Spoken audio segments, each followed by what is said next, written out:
लोकसभा निवडणुकीपूर्वी काँग्रेसची राजकीय परिस्थिती आणि त्यानंतर शिवसेना आणि राष्ट्रवादी काँग्रेस यांच्याबरोबर झालेली महाविकास आघाडी आणि लोकसभा निवडणूक यानंतरची परिस्थिती यामध्ये कशा प्रकारे आपण अजिबात काही बदल नाही। तिन्ही पक्ष लोकसभेला ज्या मजबूतीने एकत्र लढले त्याच पद्धतीने आम्ही विधानसभा सुद्धा लढलो। लोकसभेला जागा वाटप हे अधिक सोपं होतं कारण 48 जागांचंच चर्चा करायची होती। विधानसभेला 288 जागांचा विषय आहे। 3 प्रमुख पक्ष आहेत, शिवाय आमचे काही लहान मित्र पक्ष आहेत। त्या सगळ्यांना सामावून घेण्याची आमची भूमिका आहे।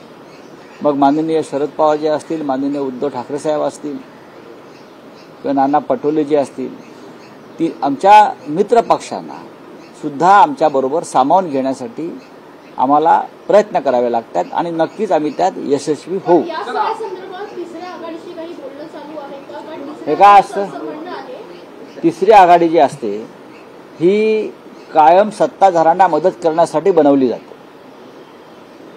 तिसरी आघाडी जी असते हे जे सत्तेत असतात केंद्रात किंवा राज्यात, त्यांना काही अडचणीचे विषय असतात, मग ते तिसरी आघाडी निर्माण करून विरोधकांची मतांमध्ये कशी दुफळी माजवता येईल यासाठी काम करतात। आतापर्यंतचा इतिहास आणि अनुभव तेच सांगतो। खरं म्हणजे महायुती आणि महाविकास आघाडी या 2 पक्षात लढत आहे, पण महाविकास आघाडीची मतं थोडीफार कमी करता आली तर त्यासाठी काही नवीन आघाड्या स्थापन करायच्या, त्यासाठी पैशांचा वापर करायचा, पदांचा वापर करायचा, असं धोरण मला आता दिसतं या क्षणी।